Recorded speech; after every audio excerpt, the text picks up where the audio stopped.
Folks, Black Star Network is here. Hold no punches! I'm real revolutionary right now. Black power. Support this man, Black Media. He makes sure that our stories are told.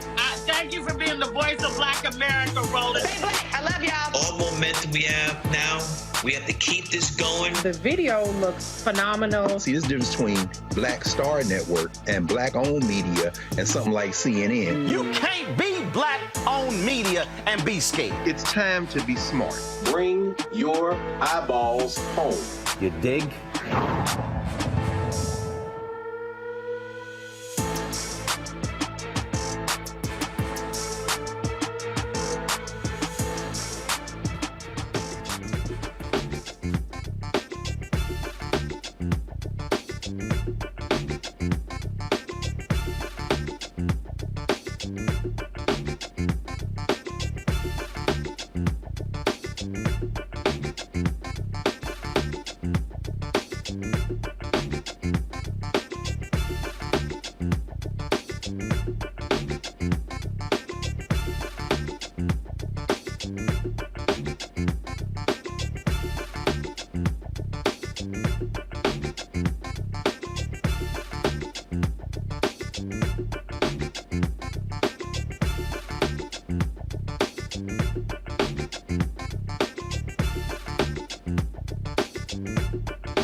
Today is Wednesday, November 8th, 2023. Coming up on Roland Martin Unfiltered, streaming live on the Black Star Network. Huge night for Democrats all across the country, from Ohio to Pennsylvania to Virginia. You name it, they defeated Republicans, and abortion was a huge topic. The question is, how does this help President Joe Biden going into 2024? Are Democrats realizing that if they run on the issues and drive their voters to the polls, they can actually win? We got extensive coverage on tonight's show, folks, breaking all of this down. It is time to bring the funk. I'm Roland Martin Unfiltered on the Black Star Network. Let's go. He's got it. Whatever the biz, he's on it. Whatever it is, he's got the scoop, the fact, the find. And when it breaks, he's right on time and it's rolling. Best believe he's knowing. Putting it down from sports to news to politics. With entertainment just for kicks, he's rolling. It's on go, roll, roll, y'all. It's Roland Martin, yeah. Rolling with Roland now. He's funk, he's fresh, he's real, the best, you know he's Roland Martin now.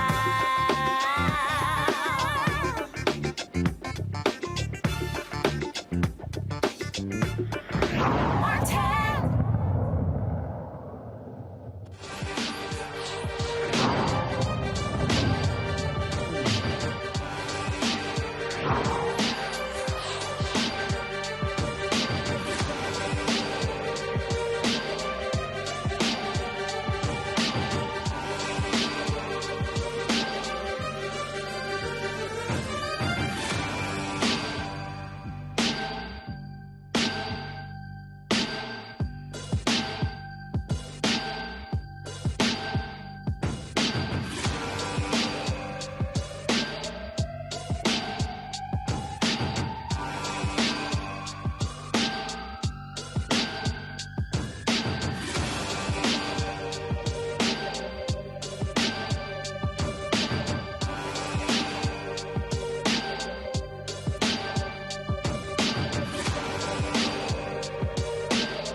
Republicans nationwide are scratching their heads today trying to figure out what the hell happened.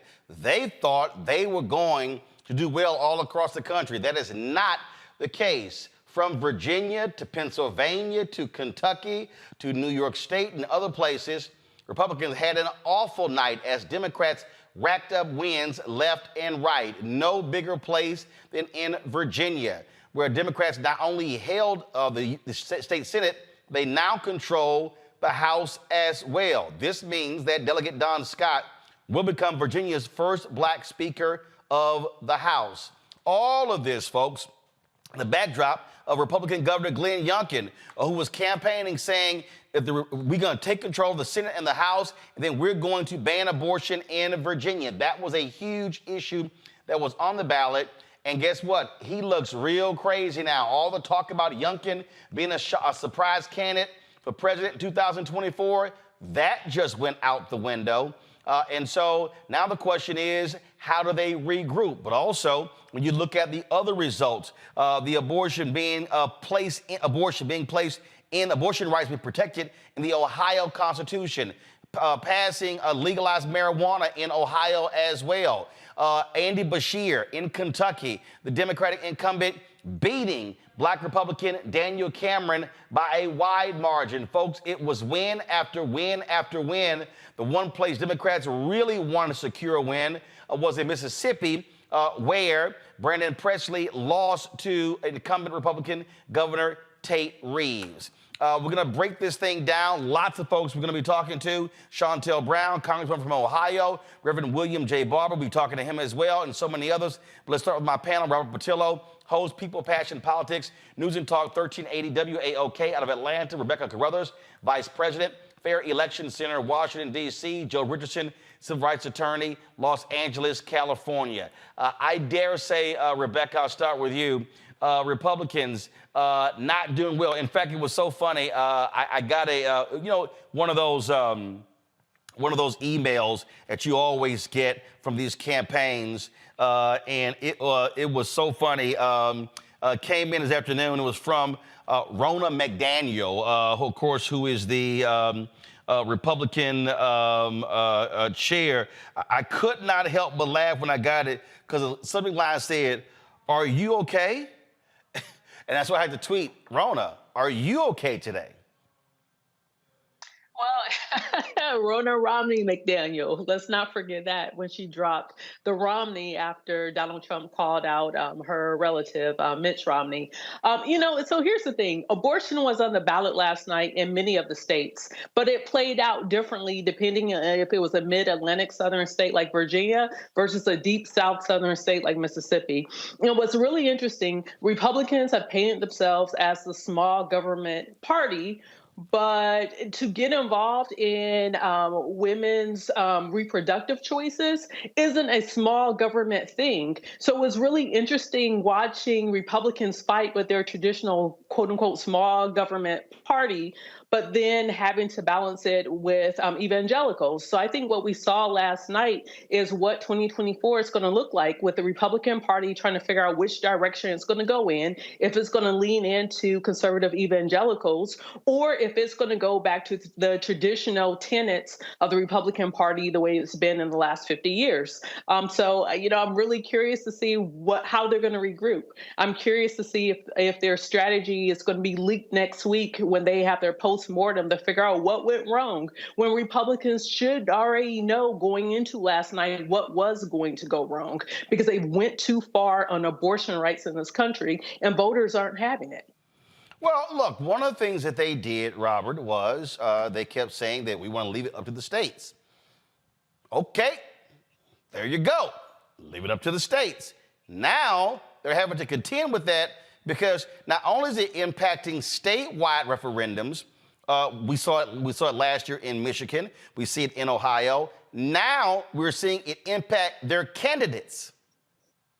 Earlier this week when the polls came out saying that Joe Biden was losing to Donald Trump, I told people not to worry about it for one reason, that Republicans are continuing to run on this MAGA agenda. And what we've seen over the course of the last decade at this point in time is that it's an unwinnable agenda. There's an agenda that Donald Trump won on in 2016, and then the Republicans lost in all the special elections in 2017. Then they lost the House in 2018. Then they lost all the other elections in 2019. Then they lost the White House in 2020. Then they lost all these special elections and referendums in 2021. Then they lost the red wave in 2022. And now they're losing again in 2023. We're seeing nationwide this MAGA agenda is a losing agenda. It has nothing but a trail of destruction behind it for the Republican Party. And they're going to have to determine with Donald Trump being up 50 points against the other Republican candidates, and they're basically debating tonight for no apparent reason because he's going to be the nominee. What is this going to do to their party going forward? Will they actually attempt to be an actual governing party, or simply a party that kowtows to the needs and the whims of Donald Trump? They knew beforehand that the abortion issue was going to be a losing issue in Ohio.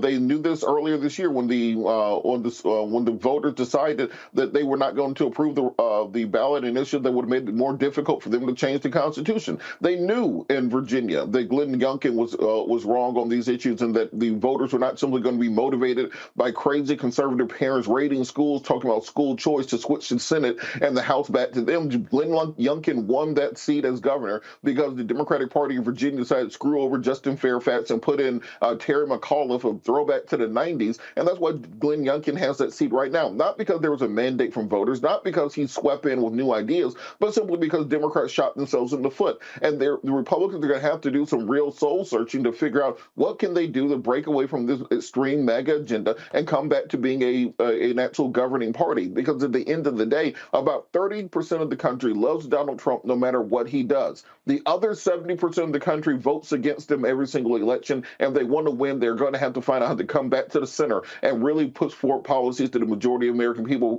push forward. And I ask this question: what is their constituency right now? African Americans are not breaking for Republicans because they keep people like Tommy Tuberville and Marjorie Taylor Greene around. Women aren't breaking for Republicans because they're against their fundamental rights and their fundamental choices. Gay people clearly aren't going to be voting for Republicans. Young people aren't voting for Republicans because Vivek Ramaswamy wants to raise the age to vote to 25 years old. Old people aren't voting for Republicans because they keep making fun of Joe Biden for being old. Where exactly do they plan on getting their votes from? And they're going to have to figure that out pretty soon. I got a big kick out of this last night, Joe. This was Sean Hannity just foaming at the mouth, just befuddled by what happened. Watch this. Trying to scare women into thinking Republicans don't want abortion legal under any circumstances. And I go, but Democrats are trying to scare women into thinking Republicans don't want abortion legal under any circumstances. And okay. Here's the problem, Joe. They don't. They literally are talking about a national ban. They've been saying that. Mike Pence was saying that. Today, Ohio Senator J.D. Vance is saying the exact same thing. Democrats aren't scaring women into this. They're stating facts. Yeah, they're stating facts. They're telling them the truth. I mean, really, this is the caboose on a very, very long train, except the train is continuing to go. Go back 30 years ago, Scalia was out of the mainstream. Reagan appointed folks who were out of the mainstream.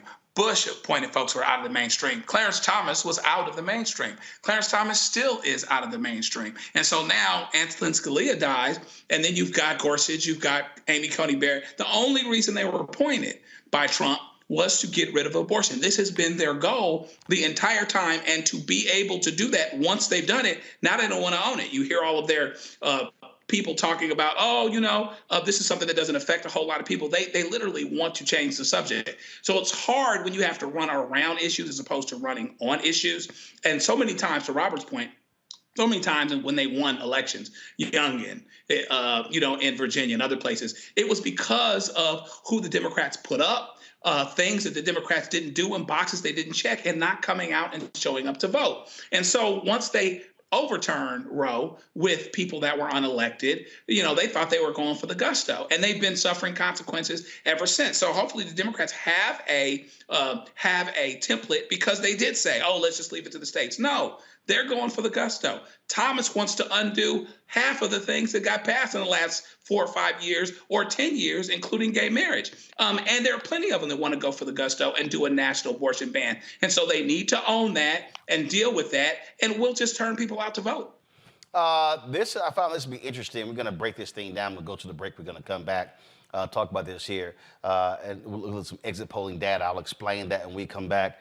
Roland Martin Unfiltered. Folks, we're talking about last night's election. Huge wins for Democrats. Republicans are now trying to figure out, is Trump going to be our saving grace? But a lot of people still don't like him as well. So there's a lot we're going to unpack right here on Roland Martin Unfiltered, right here on the Black Star Network.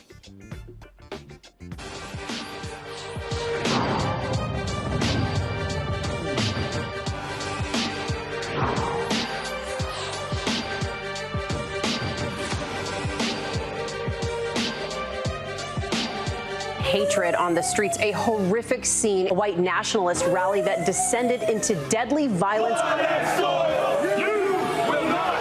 White people are losing their damn minds. An angry pro-Trump mob storms the U.S. Capitol. We're about to see the rise of what I call white minority resistance.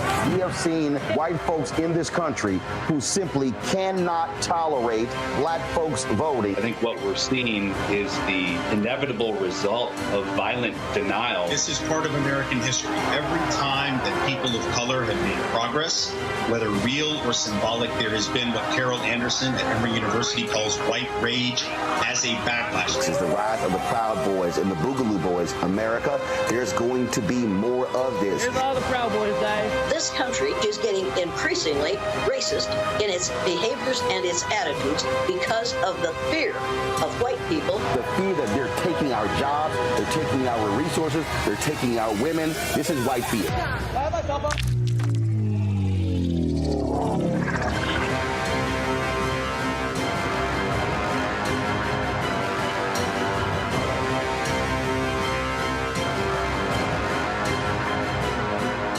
On the next Get Wealthy with me, Deborah Owens, America's Wealth Coach, Inflation is on the rise. Interest rates are high. Can you still thrive during these uncertain times? On the next Get Wealthy, you're gonna meet a woman who's done just that, living proof of what you need to do to flourish during these uncertain times. These are times where you take advantage of what's going on.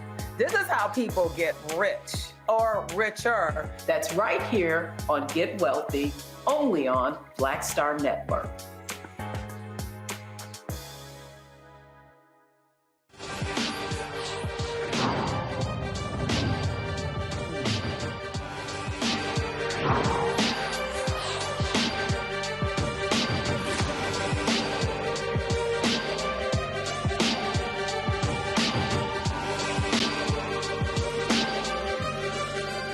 Welcome back to Roland Martin Unfiltered. We're breaking down last night's election. Saw this here, this stat here, found it to be quite interesting, Robert. Exit polling data out of Ohio. Black men are most in favor of abortion rights, even more than white and black women. White men are most against abortion. That would surprise a lot of people that black men have a much larger view of this issue than white women and black women. Last night, of course, voters in Ohio put this issue, they placed it in abortion rights, reproductive rights in the Ohio Constitution. This is how it ended up being. The conservatives got crushed on this one. Come on, guys. So here's the deal. Yes, 2.18 million folks, 56%. No, 1.6 million, 43%. A total of 3.8 million votes were cast.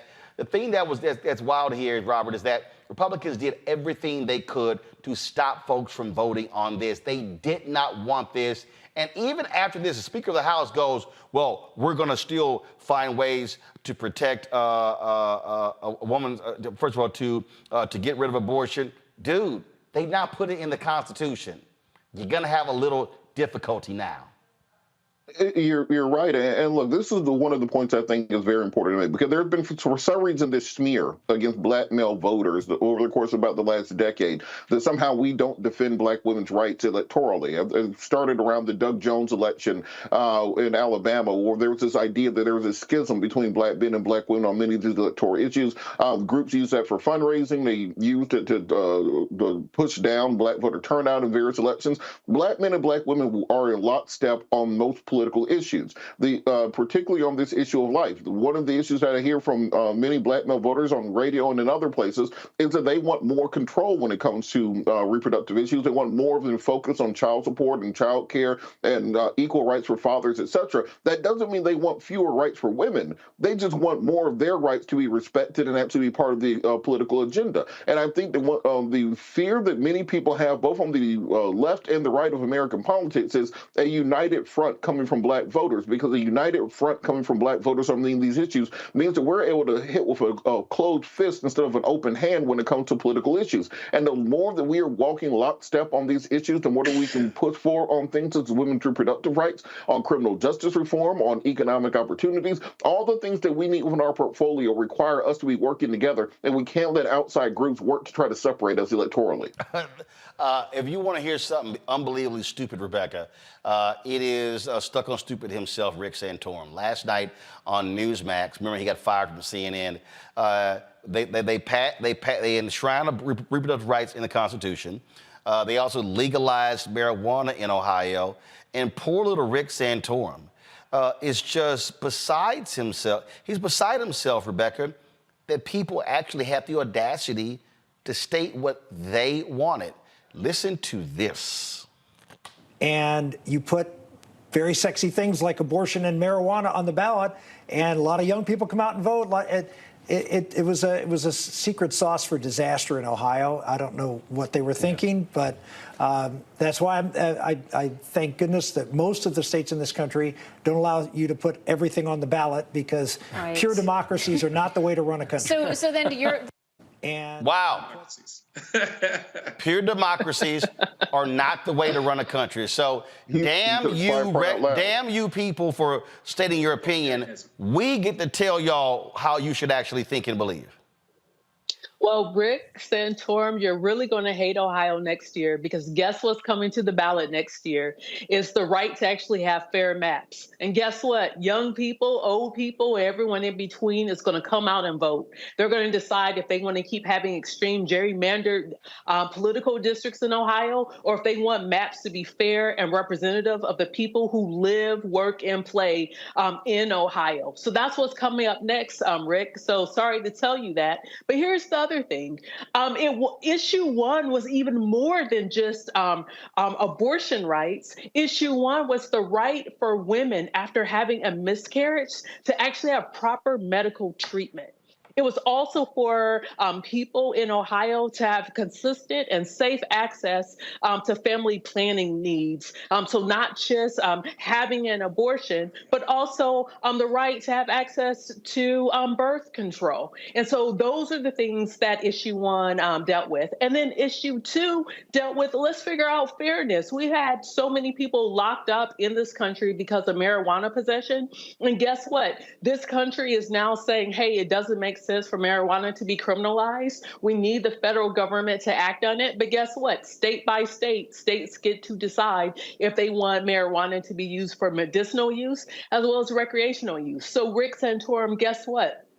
People get a vote. That's what democracy is about. Democracy is about having free and fair elections and also about participation. So last night we saw a series of free and fair elections across 29 states, and we saw people show up and participate, including young people. After all, we should want young people to engage and be active civic citizens in this country. Damn those young people. Joining us right now, Prentice Haney, co-executive director, Ohio Organizing Collaborative. That was very much involved in this effort. Prentice, you had to get a kick out of Santorum, like, damn it, how dare those people in Ohio, those young people and other people actually vote on stuff that they care about? Well, let me say this. Only losers and cheaters are scared of free and fair elections. You know, in Ohio, like we just said, young people and black folks are not sitting on the sideline. What we saw last night was a sleeping giant that rose up and fought for their rights. 83% of black voters voted for issue one, and then around the same amount voted for issue two. What's so exciting is that we live in a democracy where people like me, black folks, are pushing the envelope every single day to make sure that we have access to the ballot. It just wasn't that long ago, 60 years ago, that many of us didn't have full enfranchisement, and still many of us don't today. But in our organization, we have formerly incarcerated persons, child care workers, we have parents, teachers, people of faith, students, all black folks who are coming together, and they made sure that issue one passed and issue two passed, because guess what? The people of Ohio is not the same as the electorate of Ohio. The electorate is something that people like to cheat and lose and steal because they don't like democracy. But guess what? Organizations like the OOC and black folks go out and build an electorate where young people get to exercise their right to vote, where they get to go out and make sure that they actually practice democracy together. And when you build an electorate, you can win. Listen, we're not scared of having an expanded electorate, because when you have an expanded electorate, people get to raise their voice, and that's what makes our democracy way more safe and deliver real things for our community. Folks, pull up the vote totals for the Ohio referendum. That obviously was a huge deal. Again, that was, so actually when I said it earlier, that was the, I thought that was the abortion vote. This was the marijuana making it legal. Again, 2.1 million, 1.6 no, almost 57%. That's what we call an overwhelmingly mandate, Prentice. Exactly, an overwhelming mandate. This is what I'm saying. Listen, we know that legalizing marijuana, you know, legalizing your own reproductive health, these sort of issues are very popular issues among black voters and amongst all Ohioans. It's just so exciting that back in August, black folks and young folks in all Ohioans defended our right to our democracy, direct democracy. You know, I can't believe someone said there's a pure democracy. Listen, democracy has never been pure because it's never been something that could work for all of us. We are the ones making our democracy work for all of us. And last night, what we saw is that people who fought to make sure that the ballot was open, that there was access, got over all the barriers of strict voter laws, unfair maps, purge voters. They made sure their voices were heard, and then they can see that when you go out and you vote on issues that matter to you, you don't have to wait for politicians to deliver what you need. You can get access to abortions. You can get legalization of marijuana for yourself. That's what black voters showed that they'll do in Ohio, and they're going to do it again in 24. So, all right, so now legalized. So what does that actually mean? What that actually means is that for about a decade, many black voters in Ohio have been disenfranchised and disinvested in.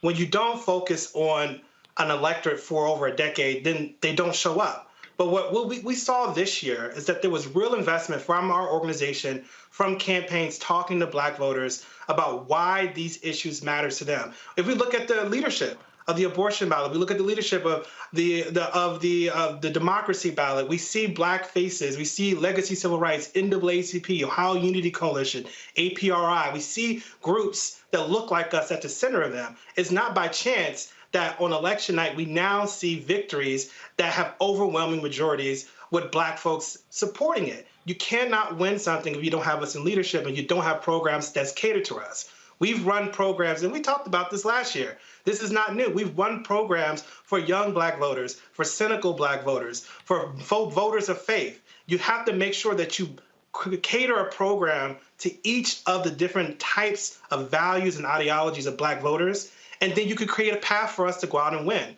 And so I think, based on last night, we just saw the beginning of that wave in Ohio. And next year, we're going to see even more of that as more black voters come out and actually raise their voices and show that their political power does matter and make a difference in the state. All right, then. Prentice, we certainly appreciate it. Thanks a bunch. This, again, it's sort of driving the GOP mad, and which is interesting because former Republican Speaker of the House, John Boehner, is now, at least we know is really because of money, he's now on the side of cannabis, correct? I can't hear you. I'm sorry. You couldn't hear me there? Can you hear me? I'm sorry, I can't hear what you're saying, but Prentice, can you hear me now? Can you? All right, so not sure why you can't hear me. We appreciate it. Thanks a lot. So Joe, here's what I think is interesting. Again, John Boehner is now working on the side of cannabis. Yeah, Boehner got pragmatic too. It's interesting. Well, once the party threw him away, chased him out of being in the speakership, he supported Biden 3 years ago. There were some changes afoot even for his life. And then there's probably some kind of incentive, related to that. But at the end of the day, the worst thing that the Republicans can do is to create these issues that, this whole abortion thing was created by the overreach of the Supreme Court. It was created by that. And really, for as good, however I might feel about, the Democratic candidates and, over the years on the national elections, Biden wasn't the greatest candidate. Biden didn't win a primary until the third time he ran, once Jim Clyburn and people my age decided that Bernie Sanders wasn't going to be the guy. See, that's when it changed. And so when you have the wrong candidates on the other side, when there's overreach on the other side, they create an open door. That's what they've done, and they continue to do that. And so even the John Boehners of the world that are pretty conservative get pragmatic, maybe because they see the benefit to that, the benefit that can come to the state. I don't know if he has any personal deals related to any of that or whatever that might be. Hopefully it would be legal, of course. But it makes folks pragmatic because at the end of the day, it makes common sense to not have the law focused on undoing a bunch of folks that are getting long prison terms related to marijuana, something that makes you want to sleep and make you hungry, but not necessarily is going to lead to a whole lot of other things. We have to make a decision on limited resources, what we're going to actually do. And so these are issues that are unifying issues, particularly for young people. And young people, when they come out and vote, they vote overwhelmingly Democratic. I just think it's just really interesting when you look at across the board. There's this prevailing viewpoint that, oh my God, if you look at the poll numbers and this is going to be awful for Biden, things along those lines. One, Democrats are so good at whining, complaining, teeth gnashing, as opposed to focusing, first of all, locking down your people and going to work. We're going to break down what happened in Virginia next. And again, that's what that was about. They took control of the House because they didn't just, oh, we'll see what happens. No, they went out, raised the money, recruited candidates, ran the candidates, and that's how they now control the House of Delegates there. And so we'll discuss that next right here on Roland Martin Unfiltered on the Black Star Network as we examine last night elections all across the country. Back in a moment.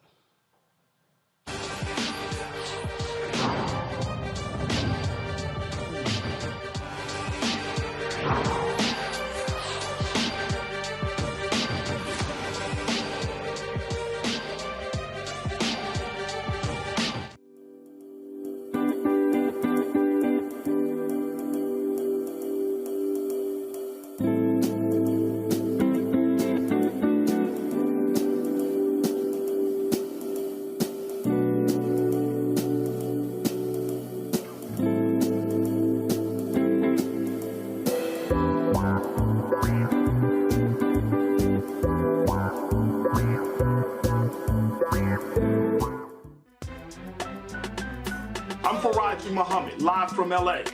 And this is The Culture. The Culture is a two-way conversation. You and me. We talk about the stories, politics, the good, the bad, and the downright ugly. So join our community every day at 3 p.m. Eastern and let your voice be heard. Hey, we're all in this together. So let's talk about it and see what kind of trouble we can get into. It's The Culture, weekdays at 3, only on the Black Star Network.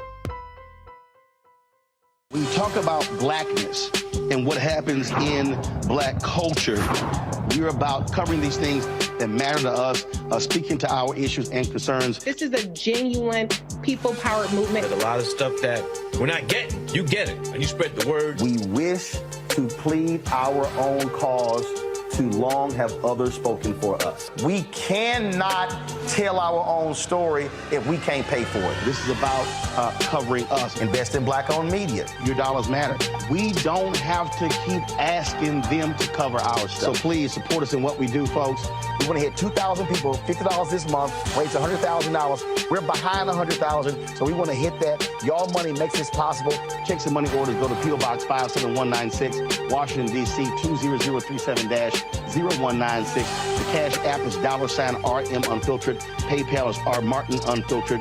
Venmo is RM Unfiltered. Zelle is Roland at RolandSMartin.com.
Folks, welcome back to Roland Martin Unfiltered. Before I went to the break, I talked about Democrats having to put their head down, focus on their base. And that's really, really how you win elections. A lot of people, obviously, last night, it was laughable for me. Just pull up the panel. It was laughable for me last night, Joe, to watch. I was in Dallas last night. I don't watch CNN voluntarily. My dad happened to be, he was flipping through and watching it. And my God, it was absolutely boring watching them. It was just boring. And what was driving me crazy watching all of these people, that they act as if abortion was the only issue all across the country. And it wasn't. Take, for example, the Kentucky governor's race. Now, Was it a major issue? Yes. Was it the only issue? No. So Andy Beshear, the Democrat incumbent, he beat Republican Daniel Cameron last night. But here's the whole deal. Cameron got outperformed by other Republicans. So they didn't want the black guy in Kentucky. The thing that was also interesting, guys, come on, pull it up. Guys, we're moving way too slow. Let's go. Here's the whole deal. I mean, you're sitting here talking about this race, and yes, abortion was an issue. Abortion rights, reproductive rights was an issue. But this is Beshear who also provided voting opportunities for formerly incarcerated. Health care was on the ballot. A number of issues were on the ballot. And so I think it's a mistake when I watch all these these mainstream white networks where they think abortion is the only issue. It's not. You have to make a compelling argument on a variety of issues to get people to turn out to support you. Yeah, I guess as it turns out, it's not enough to be a Black Republican with, that's the nephew-in-law of the leader of the Senate. Actually, you really do have to connect to the issues. And of course, as the advertisement said, all skin folks ain't kin folks. And so he didn't have a whole lot of black voters. He needed some black voters. Andy Beshear did an excellent job at seizing on what the issues actually are. And I think that he connected with those issues, including healthcare. Healthcare is everywhere. Being able to do the Medicaid expansion, being able to let folks know. I think that he is a good example of how to make sure that you connect with your voters, grow the electorate, and move us along in a way that gets more people to the polls and people understand what's at stake and understand what's actually important. He did an excellent job at that.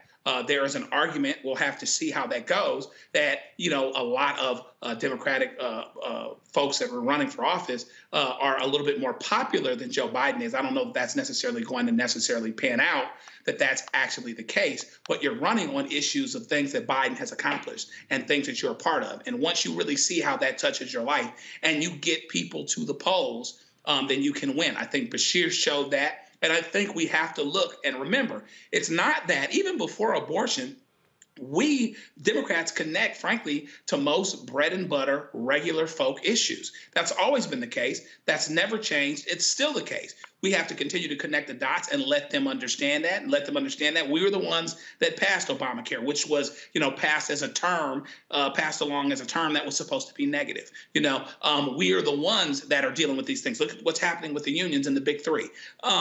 Those are Democratic bread and butter issues. And so we have to continue, use that example, use that as a template to make sure that we're connecting with voters and reminding them of who we are, reminding them who is it that actually is helping regular people. And it's going to be Democrats. Robert, Daniel Cameron paid a huge price for his shameful actions when it came to the Breonna Taylor case. This is the Louisville Courier-Journal. They listed 5 takeaways. And they talked about how Andy Beshear expanded the Democrats' he only won by 5,000 votes 4 years ago, how he won in rural places, how he won in the suburban places, but also how he was successful in Louisville. Look, a black turnout was a huge issue. That was an issue there. Come on, guys, go to the iPad. Thank you. You see right here, it says, Beshear took 72% of the vote in Jefferson County, Louisville, where the Taylor case unfolded, after winning 67% of the vote in 2019. And again, this is where Until Freedom, Poor People's Campaign, others, they put that pressure, and black folks said, we're going to make this fool pay for what he did in the Breonna Taylor case, and they sure did. I think that's what the mainstream media, for the most part, is not giving enough attention to. Of course, the media has an agenda in these cases. They want to make sure that abortion is the #1 issue because there's special interest behind that. But we cannot ignore the fact that criminal justice reform, the treatment of black and brown people, and this movement for black lives was also crucial in this election. Very much Beshear's margin in this election was far larger because of the levels of black turnout that we were seeing. And for my black conservative friends, I tell you guys this all the time. Don't believe these people when they come to you and say, we're going to support you. Don't believe them when they say all you have to do is sell out and do what we say to do. We're going to put money behind you. We'll get behind you in campaign. They never come through at the end of the day. And I think that Daniel Cameron had actually decided when he was dealing with the Breonna Taylor situation to come out strongly, the same way that we saw Keith Ellison do in the George Floyd case. You would have seen a very, very split electorate. You would have had some people in that Louisville area that would have supported him because of that and that alone, and that may have actually bridged that gap. He was going to lose conservative support because of it. He would have gained additional support. So stop listening to these political consultants that tell you that just run on this MAGA agenda, this run to the far right of the electoral process, because at the end of the day, back in those backwoods of Kentucky, those good old boy MAGAs running, flying the Confederate flag, are not going to vote for you. They do not care about your policy, do not care about your party. It's a skin color issue. And if you want to make up that difference, that margin to be able to win, you need to build those coalitions to be more of a centrist candidate, and that's what doomed Cameron, and that potentially what doomed his political career going forward. Well, he also learned a valuable lesson. You can get Trump's endorsement, but Trump didn't give a damn about him. Trump didn't even come to the state to campaign for him. The Courier Journal says Trump had a tele-rally for Cameron on Monday and put out a 2-minute video last week reaffirming his endorsement of Cameron. Daniel Cameron sat there, Rebecca, and he was all in with Donald Trump. And that's where one of his mistakes was, because he thought that was going to put him over the hump. No, player, you got played. To continue with what Robert said, when you are a conservative candidate, if you sell out your blackness, and blackness isn't just sold out on issues, but it's when you are inauthentic to your black experience, the black experience, and you run away from that, white voters do not respect that. There's nothing you could do to not be black as a black conservative, so you need to just accept that you are black. And that's fine, that's okay, come on over, I love being black. The issue with Daniel Cameron is he was very inauthentic. And for him to sit and stand and tell the people of the Commonwealth of Kentucky, even tell the people of the United States that it was perfectly acceptable to not push forward and take those officers to trial, even though that grand jury said, hey, there is enough here to do something to move forward on this. For him to ignore that and to ignore the travesty of what happened with Breonna Taylor is shame on him. And guess what? The voters showed up and they said, shame on you, Daniel Cameron, we will not support you. So that's what we saw that happened last night.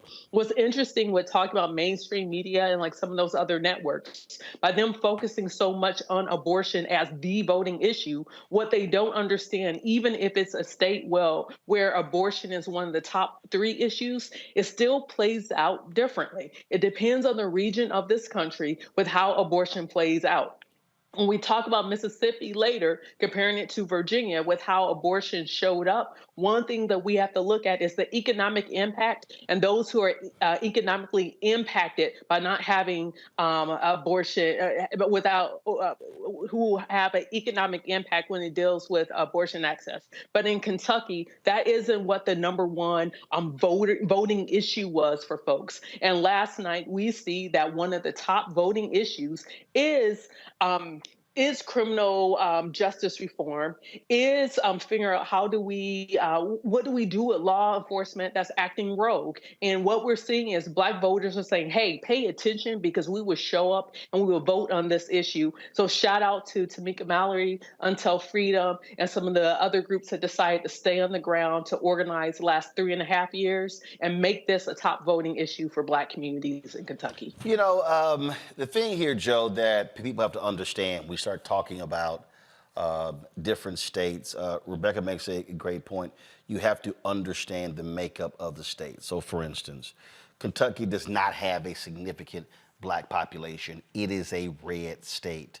All the other Republicans running statewide in Kentucky won by double digits. Voters there, they like Bashir. And so what you have to do is understand and study how does that happen? What is it about him? What was he saying that they actually liked and they voted for? but they rejected all the other Democrats. You look at in Mississippi, same way, 2.5 million people. You have 38% of the population African American, yet 15% of the black folks in Mississippi cannot vote because of their laws when it comes to having a felony conviction. But last night we saw, this is the third straight election the Democratic candidate got about 47% of the vote. They seem not being able to get over that hurdle. Jackson obviously is a Democratic stronghold, but along the Gulf Coast, they got crushed. So last night, Brandon Presley ran a great race. He did everything right. He raised lots of money. He actually outraised Tate Reeves, but the reality is Tate Reeves still won. There still are a lot of votes that have to be counted, but the reality is Reeves won. But when you look at a place like that is one of those places where no matter how broke those white folks are, no matter how bad their health care is, no matter how bad their education is, no matter how bad the jobs are there, no matter how bad the wages are in Mississippi, they are just simply hardcore Republicans. And so, Democrats, what they're going to have to do, they're going to have to really go old school, like SNCC, like CORE, go into places like that, and really spend year-round trying to flip vote. First of all, trying to maximize black voter turnout, trying to reach those poor white voters as well, because they seem to not be able to get over that 47% number. Yeah, so you've got this education component. I think Stacey Abrams is a great example of how to have a long-term relationship with voters that starts off with education and brings them along, and start off with them younger, as young as possible. It is interesting. If you look at it, there's this irony. Now, you had Brashear one who was an incumbent, and you had the governor of Mississippi one who was an incumbent. But if you look at Brashear and how much black votes helped him, even though there weren't as many of them to mine, that means that he was very, very successful in mining the black voters, okay? Certainly helped by the Breonna Taylor issue, but he was good at making that connection and mining those voters. In Mississippi, Presley needed to be able to have more voters, right? So there's this issue with the criminal justice system and being able to undo some of that, which is probably a little bit tougher in Mississippi for a lot of reasons. But even then, there were a lot of black votes available that he did not get.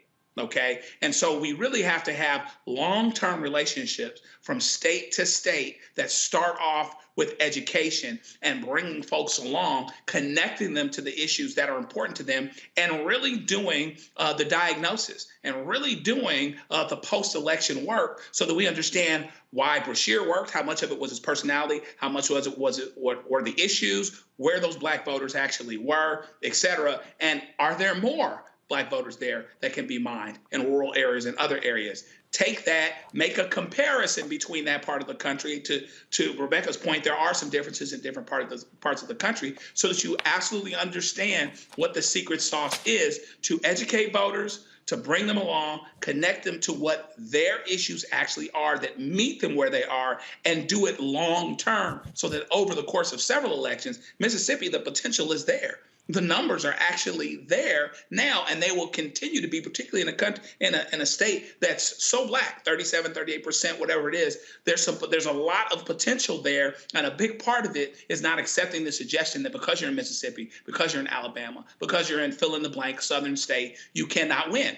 Until Brashear won 4 years ago, we thought we couldn't win in Kentucky either. But he's finding a way to do it, even though it's not going down ballot. So we have to make sure that we do a diagnosis and figure out what actually helps to connect with these voters, and of course, educate from the very, very beginning and early on, and go that way. Robert, look, at the end of the day, I think when you talk about politics, so many people, they only focus on the political season. If you're in Mississippi and you see that you're stuck on 47%, then what you have to then do is truly go in, look at the numbers and say, we got to go figure out how to pick up another 45 to 50,000 votes. We figure that out, then we can win.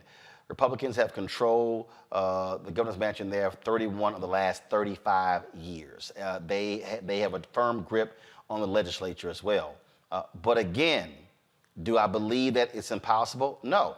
Look, Republicans control every statewide office in Texas, but the bottom line is you've got 900,000 black people in Texas who didn't vote. You had 75% of voters 30 and under in Texas in 2022 who did not vote. You got 2 million eligible but unregistered Latinos in Texas. Texas is 61% minority, yet the people who vote in Texas, 61%, they are white. But so what it requires is going to require these billionaires in the Democratic Party to literally say, we're going to have to grind this thing out and go through the slog and do that hard work going town to town, door to door. And it may take you 2, 4, 6, 8 years, but you can't just only focus on it during the election year. Look, Roland, this is one of the problems with the Democratic establishment. In the last 6 months or so, Donald Trump has been convicted of or found liable for raping Eugene Carroll. He's been found guilty of $2.5 million in fraud from Trump University, $2.5 million in fraud from the Trump Foundation, $25 million in fraud from Trump University. He's facing $250 million in fraud in the current case that he's facing. He has 91 felony counts around the country. He was impeached twice, and we've seen about 3 Republicans call on him to step down and drop out of the race. President Biden had one bad poll. And David Axelrod and all the other Democrat establishments are saying, well, let's throw Granddaddy out the house because he's going to lose. This is just the way that Democrats react to things. Democrats are the most scared group of political people that I've ever seen. And a state like Mississippi, you have to understand who your electorate is. It's black people. There are over 100,000 unregistered black voters, or eligible unregistered black voters in the state of Mississippi. You turn them out, you get them registered, you turn them out at Obama 2012 levels, then you can win back. You can make up that 50,000 vote gap that exists there. And when you think about the rhetoric that we have in this country around politics, we have Democrats who want 95% of the black vote, but they are afraid to talk about black issues in any kind of candid way. A decade ago, you could not talk about being pro-abortion in America. You'd have to use all kinds of euphemism, women's rights, women's reproductive health, pro-choice, all these other things. And in 2023, you can just say, I am pro-abortion, and that is fine in American politics. We have to bridge that Rubicon and be able to do the exact same thing for black issues if you want to turn out black folks in those numbers. If you want to get black folks out, you have to run on a strong black agenda that gets those 100,000 people who are not registered. And then after they're registered, you have to get them to the polls. You need to be talking about strong criminal justice reform. You have to talk about pardoning the victims of mass incarceration. You have to talk about direct economic benefits for black folks. You have to talk about reparations on the state level in a state like Mississippi. That's what gets people turned out.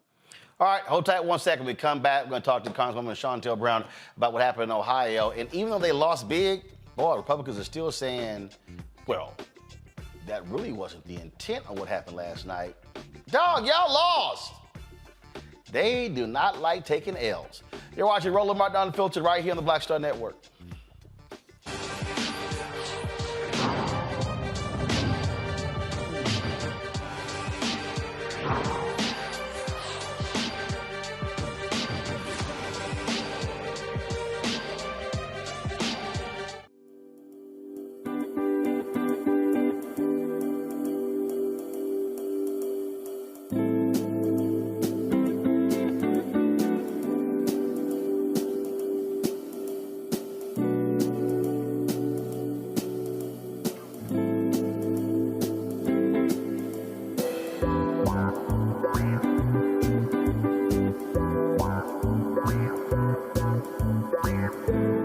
Next on the Black Table with me, Greg Carr, we welcome the Black Star Network's very own Roland Martin, who joins us to talk about his new book, White Fear, How the Browning of America is Making White Folks Lose Their Minds.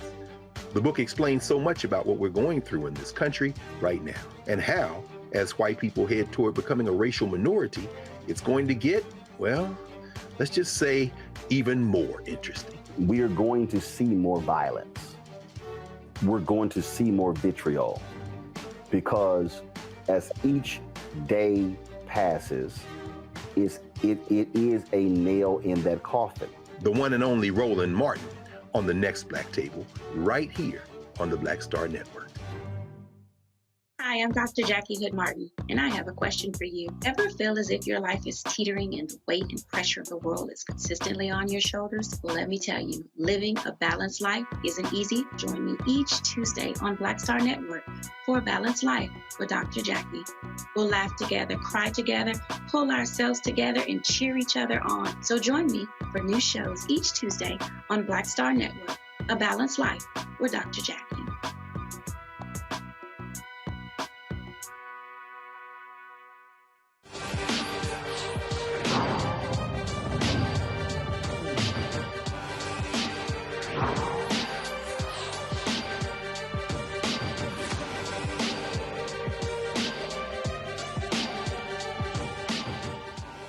Last night, voters in Ohio affirmed in their constitution reproductive rights. Boy, Republicans in the state still are not happy. They've been doing everything they can to stop them. So 27 members of the Ohio legislature literally put out this press release, and it's quite confusing.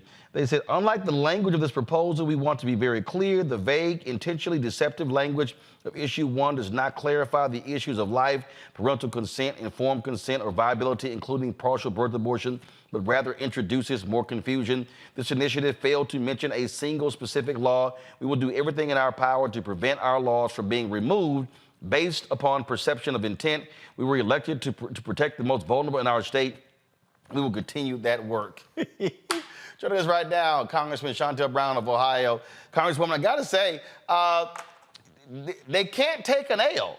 They like, I mean, last I checked, they literally said, we're going to put the right to reproductive rights in the state constitution. They think they're bigger than the state constitution. They do.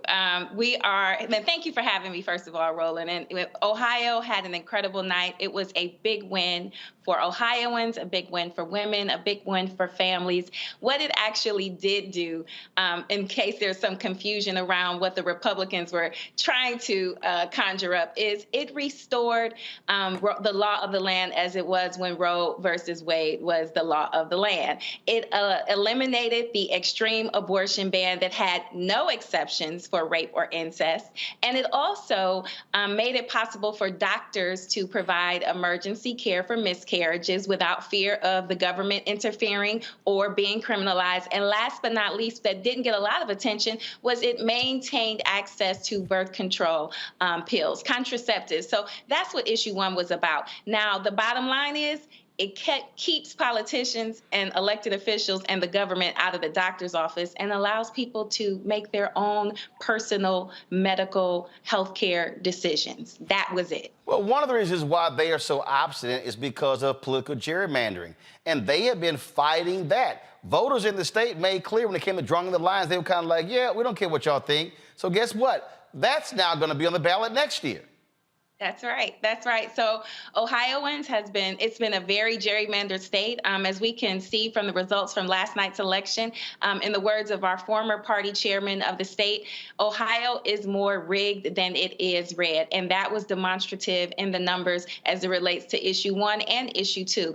There was a broad coalition of support when it comes to the freedoms that people are that are coming up on the ballot. People want the rights to make their own choices. And clearly right now, the Republicans are not about giving people their rights. They're about taking rights away, whether it is your right to maintain autonomy over your own body, the right to read certain books, the right to vote. They are all about stripping away rights, and they are really doing a relentless job of trying to turn back the hands of time.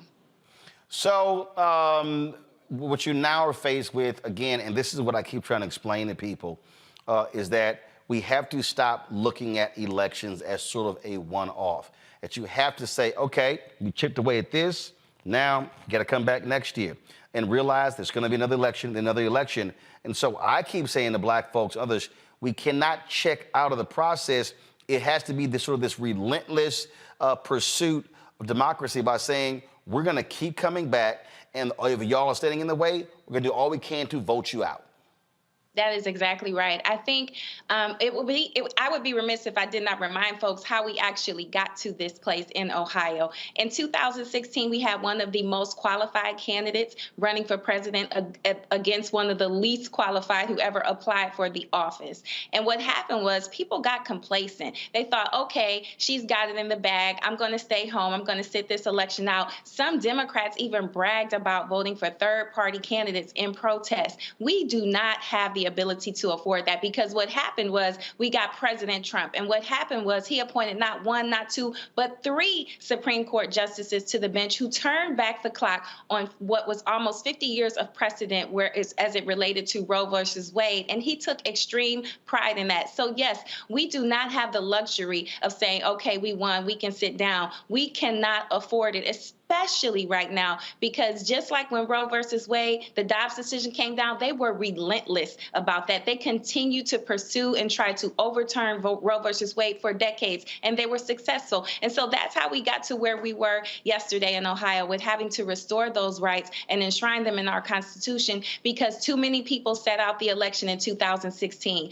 It is a real live example of the expression when we say elections have consequences. We didn't feel that in 2017, 18, 19, 20, or even 21. But in 2022, the Dobbs decision came down because Trump had the ability to appoint, again, 3 MAGA extremists to the Supreme Court who made a decision to strip away women's rights to make their own health care decisions. So could not be more proud, grateful, and thankful for the volunteers and the voters who showed up and showed out yesterday to lead us to victory on issue 1. Last question for you. Other day, I saw former Congressman Tim Ryan say that President Joe Biden needs to drop out of the presidential race. This is the same Tim Ryan, frankly, who did not campaign for black votes in Cleveland and Cincinnati when he ran for the United States Senate. And he can't say that I'm lying, because I text him personally about those things, offered to come to the state, never accepted.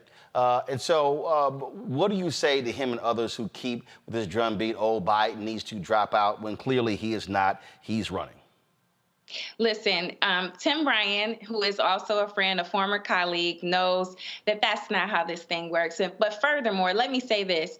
Your previous candidate said it very well. We had a bad poll, and there's only 2 ways to run in politics, and that's unopposed or scared. And yes, those numbers were actually frightening. But what we know about polls is polls don't vote. You might remember a certain candidate in 2021 was down by 35 points in a polling. So who was that? Not don't be talking in the third person. Like, oh, a certain candidate. Now people at home going, who's she talking about? Yeah, when you ran against Nina Turner, early polls had Turner far ahead of you in the polls. But then when it was time for the poll of all polls, you won. Yes. So the elections is the poll of all polls, and they actually deliver results. And polls have never been favorable for Joe Biden. As my sweetheart, Antoine Seawright likes to say, when they count Joe Biden out, he shows them that they don't know how to count. So listen, it is too early to predict the weather for next year. A poll is simply a snapshot in time. And so we have time to galvanize, mobilize, and educate our voters. And that's what we intend to do. And that's what we've been doing. And we're going to keep doing it. And I should say this also. Thank you for the privilege of this, allowing me to be on this platform, because it's awfully hard to get oxygen in this space to really detail the accomplishments of the Biden-Harris administration, as well as when the Democrats had the majority. We had one of the most productive Congresses, recreating jobs, delivering high-speed broadband internet at affordable prices, capping the price of insulin, the largest investment in our climate crisis. I could go on and on. The Veterans PACT Act that expanded benefits for veterans that were exposed to toxins and burn pits. I mean, we have done a lot, but I don't think people equate some of these successes to the Biden-Harris administration. We were on the campaign trail last year in South Carolina, and the lady was just talking about how her husband had gone from getting like 10 to 15% of his veterans benefit to 100%. Well, that was not a miraculous act of God. That was because we passed the Veterans PACT Act. So we have been doing a number of things that people just don't realize are a result of the Democratic majority that we be held in the 117th Congress and the good work of President Biden-Harris. I mean, the largest investment towards our HBCUs, making history with putting the first Black woman in the vice presidential office, appointing more Black female judges to the federal courts than all presidents combined. So we have been doing the work. We just got to get the message out, and we've got to connect the dots. So I would just encourage people to really stop and think about the choices that are going to be before them. You have a man that has been twice impeached, has over 91 indictments, who had a full-fledged Muslim ban on place when he came into office.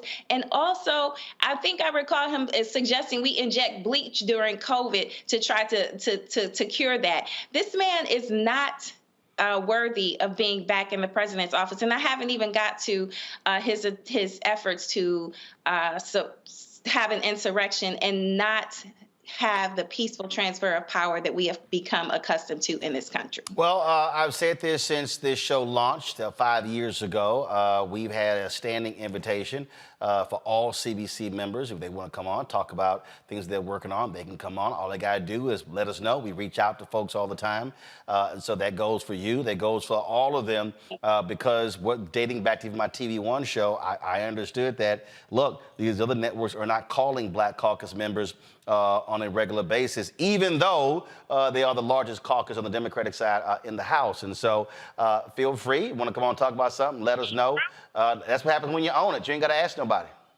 Thank you. Well, thank you for the privilege. Thank you for having me, and keep doing what you're doing, Mr. Martin. Your voice is so critical, so very important, and so valued. So thank you, and I will certainly accept that invitation. It's been a pleasure to be on, and I again thank you for the opportunity. Now, I'm rolling, Mr. Martin, my daddy. I'm rolling. All right, Roland. All right, appreciate it. Thanks a lot.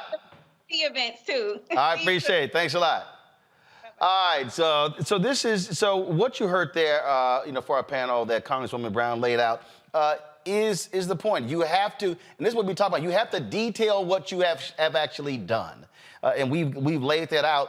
The Biden-Harris team, they've now got a year to do that. The polls are giving you an indication. People are sort of leery where they stand. Now is when, Rebecca, now is when you get to work. Now you see where you are weak. You see where your tough spots are. And now you begin to attack it. I have been saying on this show, for me, one of the weaknesses in the Biden-Harris administration, I rarely see any Black men being out here talking about the various issues. Got to get them out there.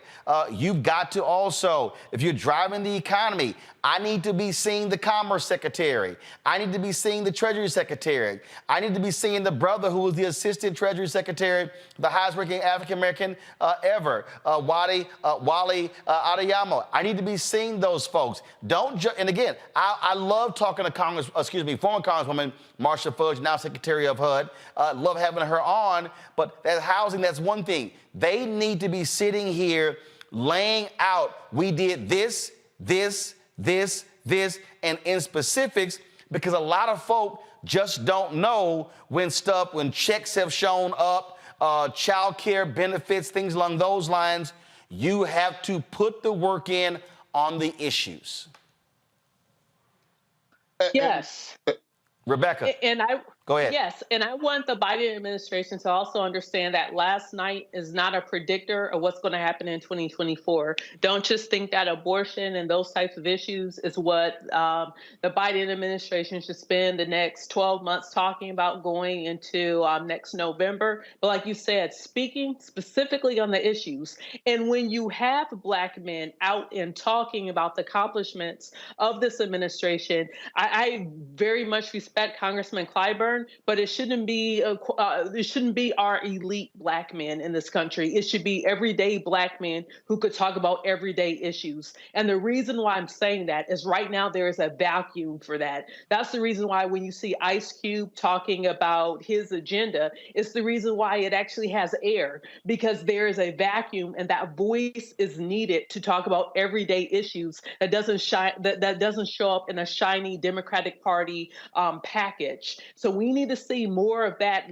going into next year, because the Biden administration absolutely need Black men to be informed with what's going on, as well as engaged and then talking to one another. It's not good enough just to go to the barbershops. Unfortunately, a lot of my white colleagues who work in different campaigns seem to think that that is a cheat code all of a sudden. It is not a cheat code for you. If this is your first time in a barbershop, they ain't listening to you.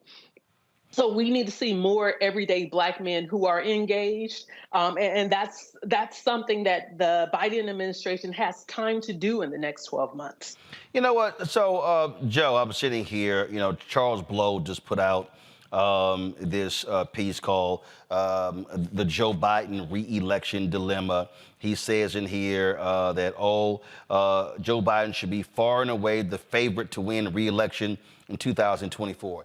Can we please stop with this nonsense? Let me explain. We have had close elections close elections for the last several elections. Republicans have not been winning the popular vote.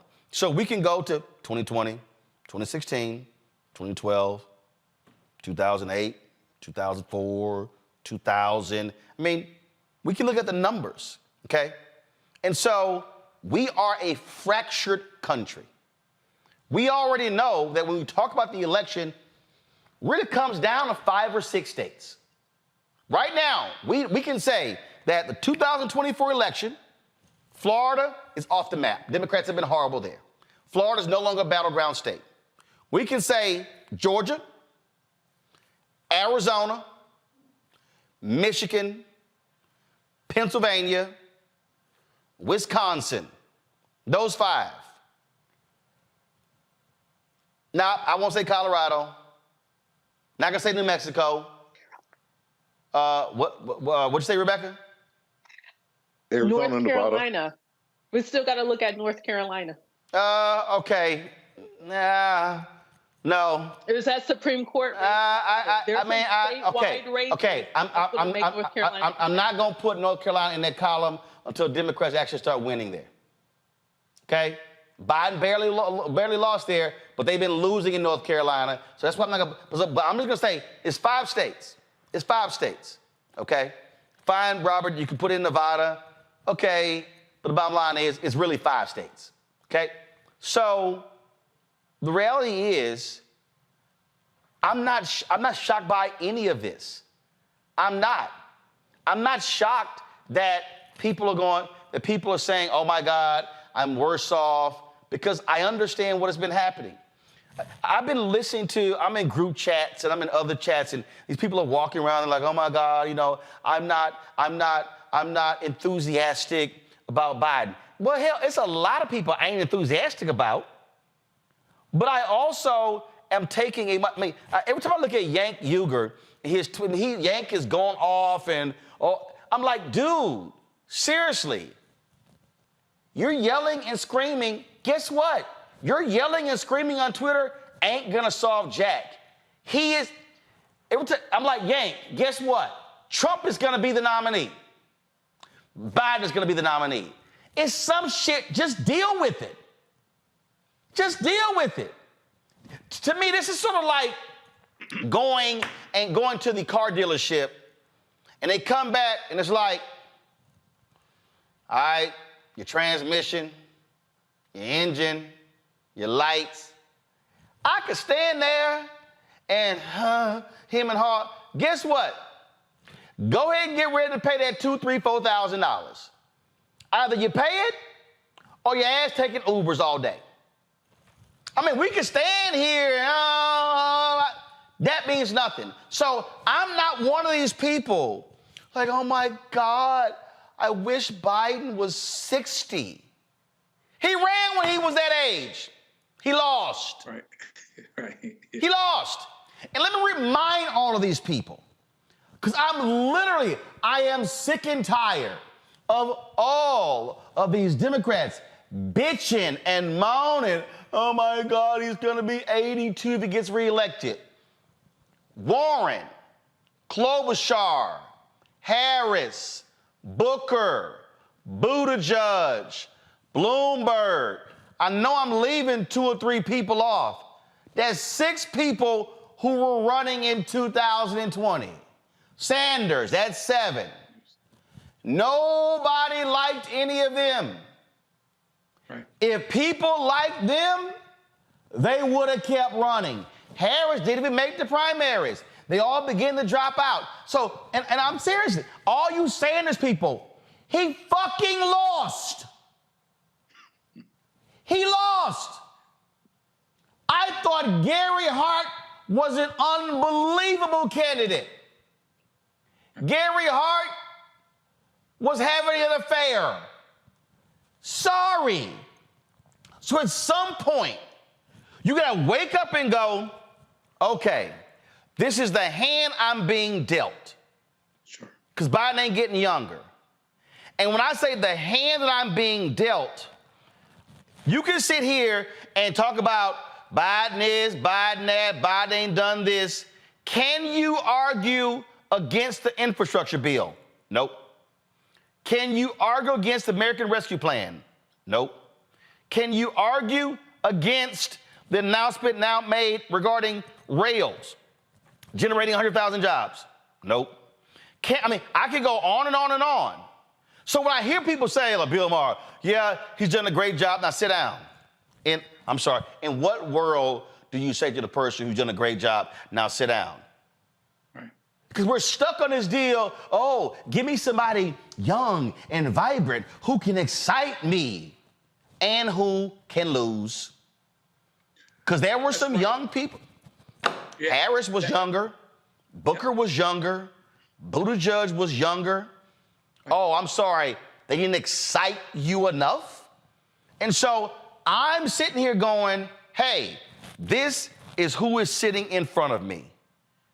On the right is going to be an insurrectionist, lying, narcissistic, 4-time indicted, massive liar. Over here is the incumbent Joe Biden. Over here is the dude who picked 3 hardcore right-wing Supreme Court justices that got rid of Roe v. Wade, that got rid of affirmative action, and they're going to sit here and allow people to sit here and carry guns. They took up a case that deals with the issue of people who commit domestic violence having guns. Waiting on that decision, okay? Over here, I got somebody who's appointed 150 federal judges, more black women to the appellate court than all other presidents combined, who's appointed civil rights lawyers, ACLU lawyers, directly from where they were all the way to the federal bench. Now, now hold up. So now, all right. So those are my choices. That's what's in front of me. And so I'm not sitting here going, oh my goodness, I'm not looking for Biden to go run a damn marathon. I don't need him to go surfing like Obama did. I don't need any of that. What I need is for some shit to get done. What I need is for him not to incite Proud Boys and Oath Keepers and flat out racists across the country to storm the U.S. Capitol, overthrow the election. What I need is not to see these crazy, deranged MAGA people who don't give a damn about civil rights, who do not give a damn about holding police officers accountable. That's what I want to deal with. So again, for all y'all folks who like, oh my God, I know, he's running. Deal with it. And people are like, well, you can't be scared of us. You shouldn't be trying to instill fear in us. Project 2025, Google it. Then you'll understand what the real fear is. That is what is getting on my damn nerves, Joe. And I need people to understand. Buckle up, man up, woman up, shut the fuck up, and focus on winning in November 2024 and defeat crazy, deranged, white nationalist, white supremacist, MAGA Donald Trump. Well, what's interesting is not only in spite of, but because of everything that you said, it guarantees that elections will continue to be close. In 2000, if the election ended in Florida, but if Al Gore had won Tennessee, then Florida would not have been in play, would not have been determinative. 2004, the difference was Ohio and Ohio only. We know what happened in 2008. 2012, supposedly Barack Obama was behind, but he comes back. 2016, some folks stayed home. Even Donald Trump had the plane warmed up, didn't think he was going to win, thought he was going to get on the plane and be out, and we got lax. And so even in the best of times, you have a very, very divided electorate, and a lot of folks are going to vote sight unseen. And so therefore, it's about turning your folks out. Here's the good news. We can run on actual records. We don't have to hypothesize about what Donald Trump would or wouldn't do. Let's talk about what he actually did the last time he was in office. Let's remind folks of the debacle surrounding COVID and how many people died that didn't have to, and the fundamental instability in this country, and then compare what Donald Trump, who is just about as old as Biden, by the way, BTWIJS, as the kids say, let's compare what Donald Trump's judges did versus what Biden's judges are doing. And so run on records, actually talk about here's what we actually did and how it affects you. This is what he actually did. We don't have to hypothesize. Here's where we're going, assuming he's still on the street. So just run on records and inform people and remind people of the urgency of voting, because 2016 is a cautionary tale of what happens when we don't go vote. I'm just tired of Democratic whining. I'm tired of it. Got to go to a break. We come back. Reverend Dr. William J. Barber, I know he's going to sit here and pray for me. Because sometimes, sometimes, y'all, I can explain stuff in a nice, wonderful way. But sometimes, matter of fact, I don't know if y'all remember this here years ago. Matter of fact, I'm going to tell this story on the upside of the break, and then Reverend Barber's going to get a kick out of this one. It's a true story, too, about cussing and getting your point across. You're watching Roland Martin Unfiltered right here on the Black Star Network.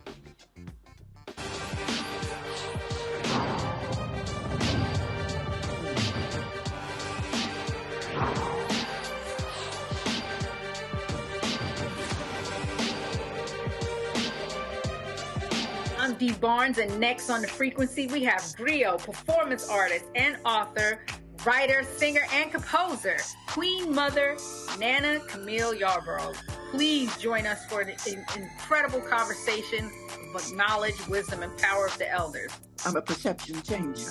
You're a rearranger. You're a mind evolver and a problem solver. You're a beast eater, a soul excreter, a void filler, and a bile spiller. You are a thought warmer, a plan former, a power orchestrator, and a tongue translator. Right here on The Frequency on the Black Star Network.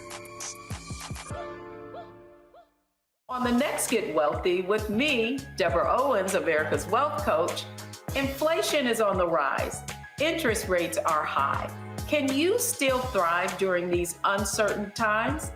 On the next Get Wealthy, you're gonna meet a woman who's done just that, living proof of what you need to do to flourish during these uncertain times. These are times where you take advantage of what's going on.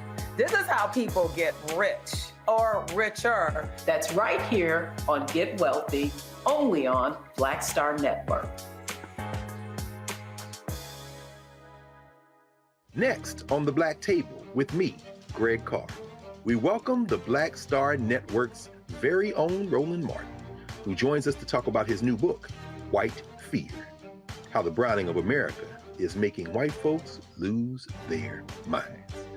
The book explains so much about what we're going through in this country right now, and how, as white people head toward becoming a racial minority, it's going to get, well, let's just say, even more interesting. We are going to see more violence.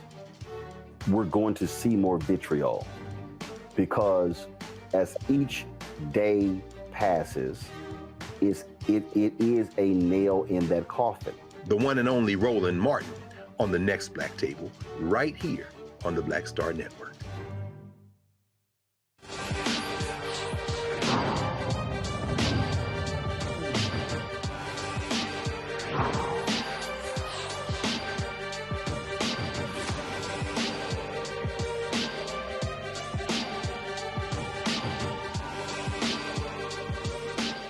All right, folks, joined right now by Reverend Dr. William Barber, Poor People's Campaign, Repairs of the Breach, joins us on the phone.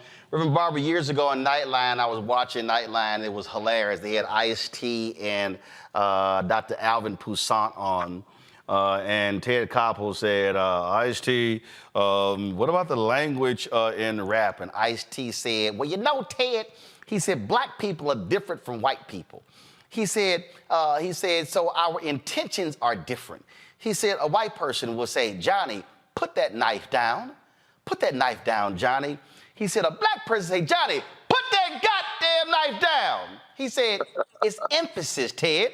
And Ted Koppel goes, Dr. Toussaint, your thoughts? And Alvin Toussaint, Harvard, all that. He goes, well, you know, Ted, Ice-T got a point. You dang all right, he got a point. And anybody that doesn't know there comes a time for harsh language and strong language doesn't read the prophets or Jesus. You know, when Jesus saw a fig tree producing, fronting like it was really a fig tree but not producing, he damned it.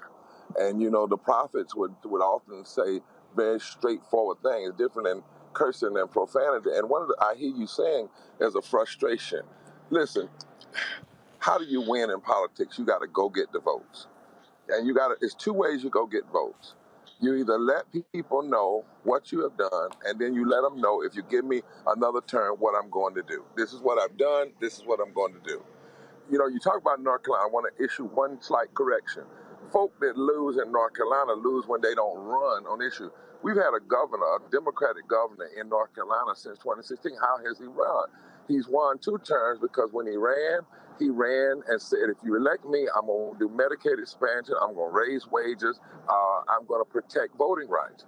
When you run and you only run on law and order and stuff, run away from that, you lose in North Carolina. When the maps were fair 2 years ago, this last term, North Carolina went from 10-3 to 7-7. And poor and low wealth voters made this flip in those key races. We went from 10 Republicans and 3 Democrats to 7-7. How did Berkshire win? Don't let people tell you it was just abortion or not. Go back to 2018. In 2018, Berkshire, whose father, by the way, was governor, went to East Kentucky and in Louisville, Black Kentucky.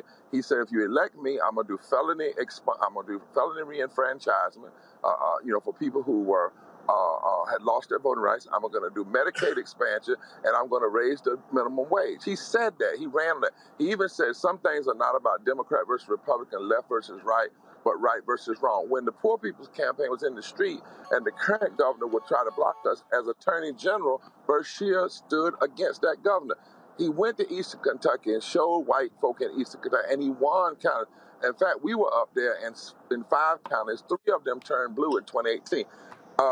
If you look in Biden-Harris, people keep forgetting, how did they win? Well, they ran on living wages and Medicaid and voting rights. That's what they said they were going to do. And they need to talk about what they have done, but they also need to talk about what was blocked. And if they get elected, they get a Congress, what they will finish. I've been saying to them, stop just bringing celebrities and leaders like, myself or somebody to the White House. Bring poor and low wealth people to the White House.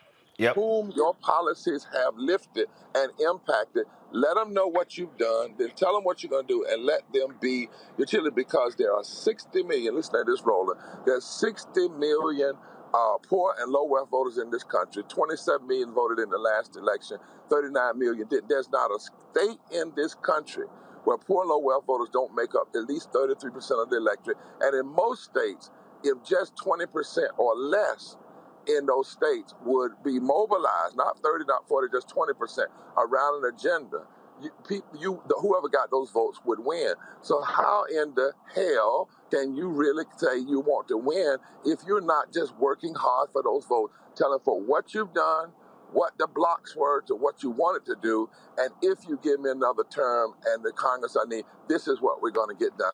I don't know, for instance, why right now in the Senate isn't passing living wages, passing the Voting Rights Act. Let the House block it, but pass it so folk will know, if you give us the House and give us the presidency, we will get this done.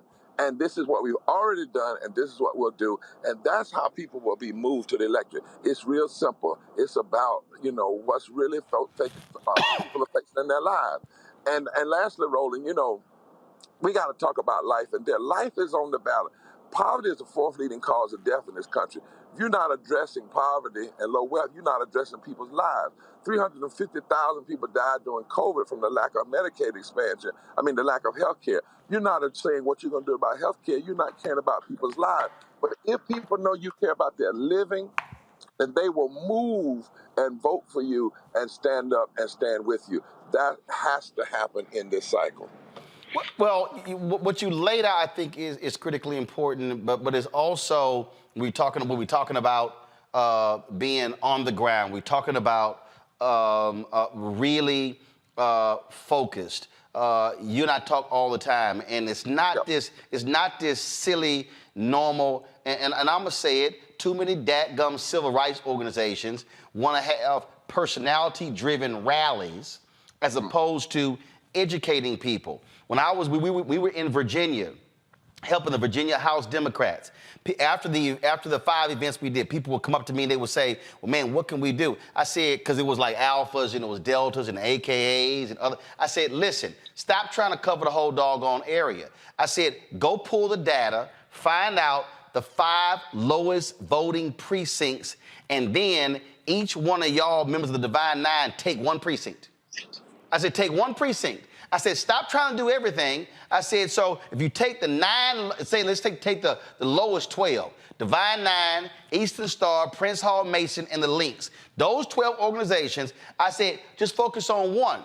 You may very well increase in that particular district anywhere from 3,000 to 5,000 votes. And here's what people don't understand. Last night, even though the Democrats won the Virginia House last night, I went through the data, Reverend Barber, and what it showed is that when you start breaking down some of those numbers, they could have picked up an additional 4 or 5 seats, and they lost those seats, won by 173 votes, up us to 1,300. So if we focus on that, we can win elections, but this old school just get together and just make a bunch of noise. No, you got to grind this thing. You got to go touch the people. You got to talk to the people. You got to educate the people. You can't go to them and say, well, vote because Harriet Tubman got away from slavery and vote because you got to show, first of all, have the agenda right. Push the candidates to talk about the things that really matter. Like in Mississippi, most people don't know that 80% of Mississippians wanted Medicaid expansion and living wage. If the governor one of the candidates for governor started running on the last couple of weeks, what if that had been from the beginning? But even if he didn't, the organization should be going to the places where people are and pushing that. And you're right about the numbers, so let's drill down. Because we've never seen an election where we've had the kind of massive turnout we want to. Even where we're seeing victories, the turnout is still far below what it could be. But if you know, for instance, in Florida, that there are 2.8 million poor low wealth voters who did not vote in 2020. And the margin of victory was only 370,000 in the governor's race. Then go where those 2 million poor low wealth voters are and rally them around the issues. If you know in Georgia, there were 1,076,000 poor low wealth voters who did not vote. But the margin of victory wasn't but 12,000 votes. Go in those areas, find where they are, and move them on agenda. If you know in Kentucky that the 700,000 didn't vote in 2020, the margin of victory was only 500,000. In North Carolina, 1.1 million didn't vote. The margin of victory was only 70,000. So right there, you get a clear picture that we're not losing because we're losing. We're losing because folk are not focusing on and drilling down on where the voters are. So what we're going to be doing is in 30 state capitals in March the 2nd, we're having massive rallies to call people to vote around 7 issues in state capital. We're announcing 35 weeks of intentional focus on low-income voters who, when they voted maybe 2 elections ago, they voted progressive, but they have not voted since then. The number one reason that people say they don't vote is nobody talks to them. So we're going to have a massive campaign to talk to them all the way through the election.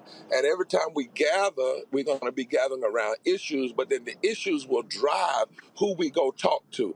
Targeting areas. And by the way, Mark Roland, what we're doing in PPC and Repairs of the Breach is bringing folk together. We're bringing folk together in East Kentucky and in Louisville, in those pockets where people say, well, that's Trump country. No. Because even in those areas, if you close the margin by which an extremist wins, you help on the other side.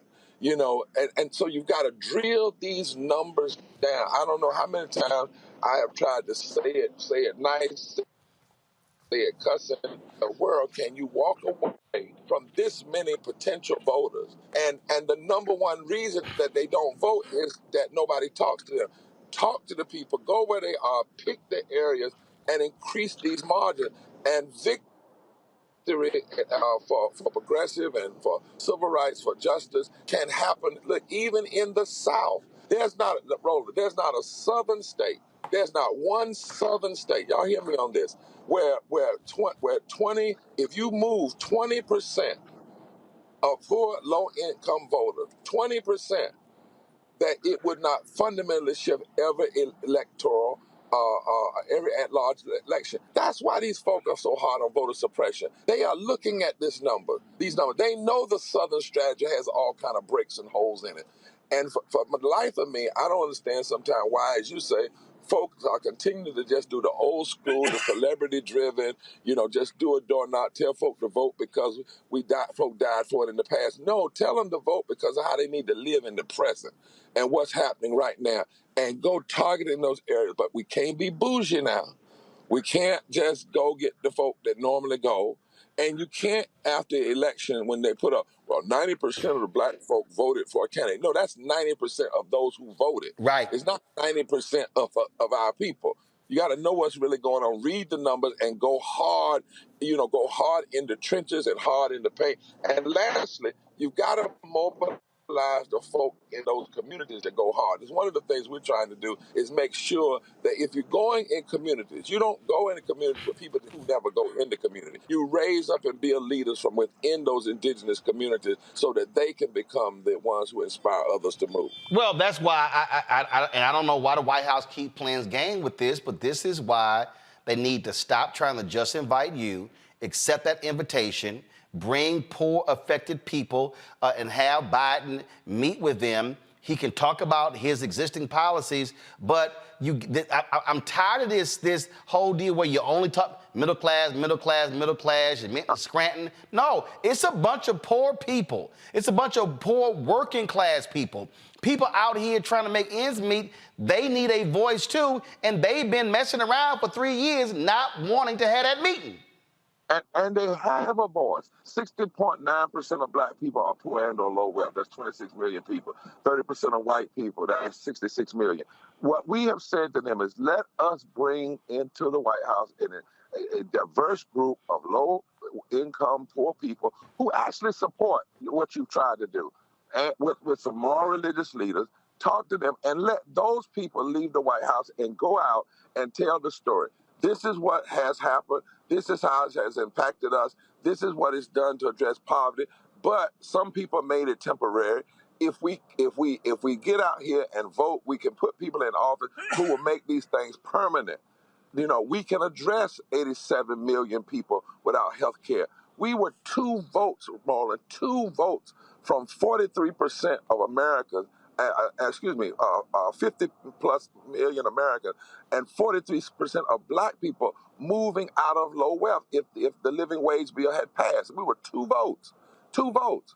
Well, those are the people that need to have the mic. Those are the people you need to be talking to because those are the people that live and breathe and know how to move the sleeping giant in this country.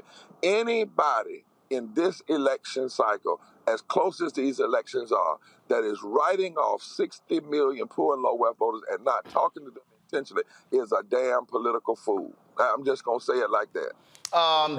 Right now, go to my iPad. The video we're showing right now is when we live stream when y'all were marching in West Virginia against Manchin. And this is what we're talking about. Look, the 2023 election is in the books. The focus now is on 2024. You're going to have primaries beginning the first of the year. You're going to have Democratic primaries, Republican primaries happening all throughout, gearing up for the general election. This is all hands on deck. This is where, and listen, I'm not freaking out by these early polls, and it's showing how people feel because they are a snapshot in time. What they should be doing is sort of be operating as like cold water on the face of these largely white Democratic progressive strategists who are going to be spending billions of dollars. And I'm talking about the environmental lobby. I'm talking about the pro-choice lobby. I'm talking about American Priorities PAC, the DNC, the DSCC, DCCC, Democratic Governors Association. All of these people, they had better understand that you're gloating now because you won, but you could be crying a year from now. You had better be putting the work in. I have been saying, Reverend Barber, because when you were into Kentucky, y'all said, this ain't no rally. We're going to be teaching y'all tonight. They should be sitting here talking about how are we having education town halls in critical towns, in cities, in battleground states, beginning in January. And I'll say this here right now to every black person, and I've already got several on the book. Don't come with them typical lame MLK programs and Black History Month programs. We need to be thinking totally different because literally this election in 2024 is going to be between Biden and an absolute white supremacist, white nationalist fascist in Donald Trump. Exactly. And Roland, I want to say, when you said that about Kentucky, when we went out, you're exactly right. On a Thursday, we did a teaching, but that Friday, Saturday, people from Louisville to Texas. Actually, hold on one second. Your phone is breaking up. You said when y'all your phone, we couldn't hear any of that. You said when y'all were in Kentucky, what happened? Red Barber? I think we were losing. Okay, I think we got you back. Go ahead. Okay, we taught them the facts and the figures and how to go out. They went out all over that state in every county, from the east to the west, from Louisville to Harlan County, teaching people, registering people to vote based on the issues. Now, the pundits have already said Kentucky was just because of abortion. No. Bashir didn't just run. He did talk right about abortion rights and women, but he also said to folk, I'm going to increase the Medicaid I've already expanded. I'm going to continue to do make sure people get their rights back when they felony reenfranchised. I'm going to work to bring jobs and then to raise Kentucky's minimum wage above the federal minimum wage. He talked the language of the people. Went everywhere, and we got to be careful of the mainstream media that want, or even some consultants that just want to look at one issue. This silver bullet issue is not how you win long term. You must see where the pockets of votes are. You must go to those people and talk to them. And again, I want to say it on your show.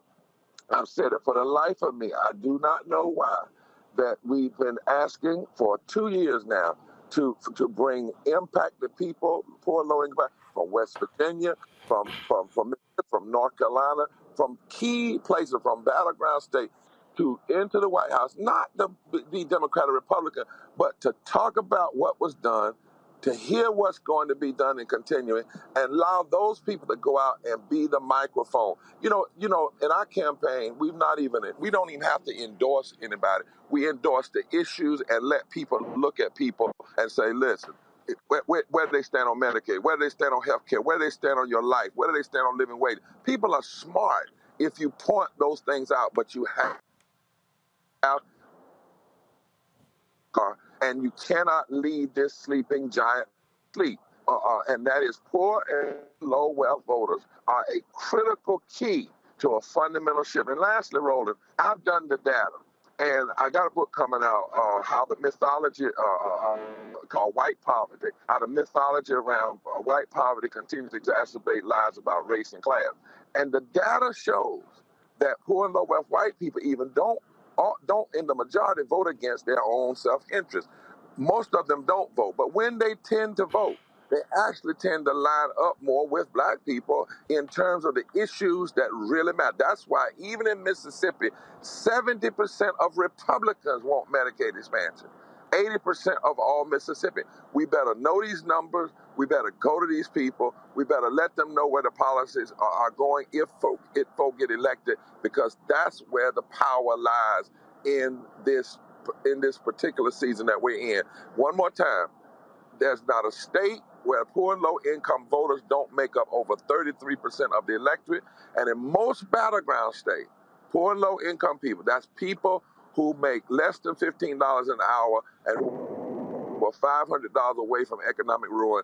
In battleground states, they over 40% of the electorate. If you of the electorate, you don't talk to them in your ads, you don't talk to them in your speeches, you don't talk to them door to door, you are actually committing a form of political suicide. If you do recognize them, you will increase, and Dr. King said it like this: the greatest of the racist oligarchy in this country is for the masses of Negroes and the masses of poor whites to come together, form a voting bloc that could fundamentally shift the economic architecture of this nation. We have that possibility right in our hands if we get away from the old style and do the work like you're talking about.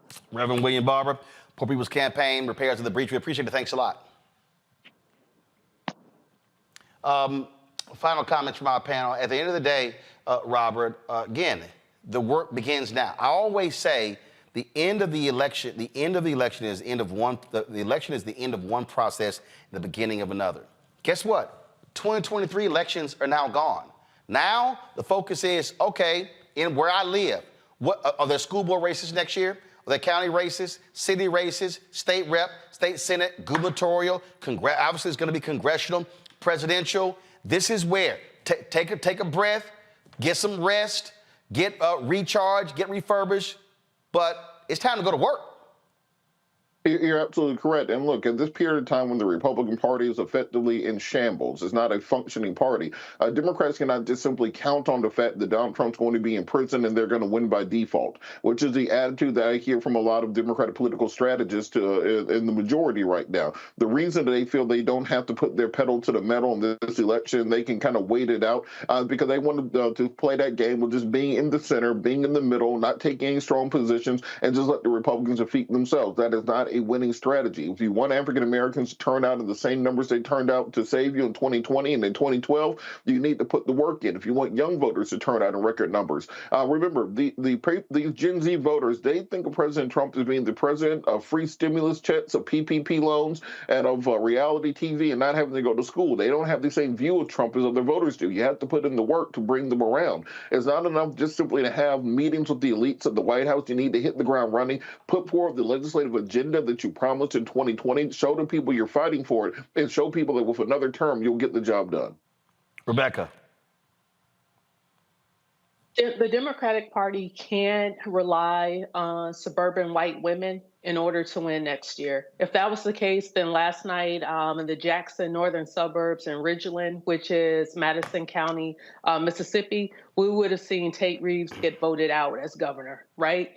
So we can't rely on those white women in the suburbs. Instead, it's reaching out to the people who brought you to the dance. In 2020, it was young people that brought Biden to the dance. It was Black men, Black women that brought Biden to the dance. So he's got to spend time doing some deep investment, and not just with those who are quote unquote part of the talented 10th. He needs to stop just talking to folks who are connected, and he needs to talk to those who are disaffected, those who are disenfranchised, and those who are suffering economic setbacks. Those are the people that Biden needs to be talking to starting tonight as we go into the 2024 cycle.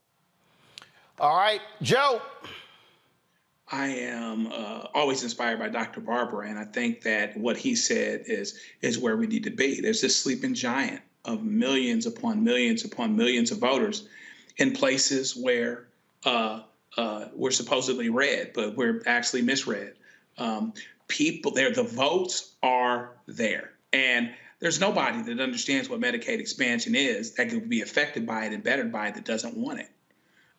Even people that are super conservative, most of the times will go out of their way to say, well, you should have your right to reproductive health, even if it's not my thing necessarily. That's what you found out in Ohio. The votes are there in places where they need to be there. In Wisconsin, the gentleman, I forgot his name, who ran for Senate last time. The votes were there if they had done what they needed to do in Milwaukee.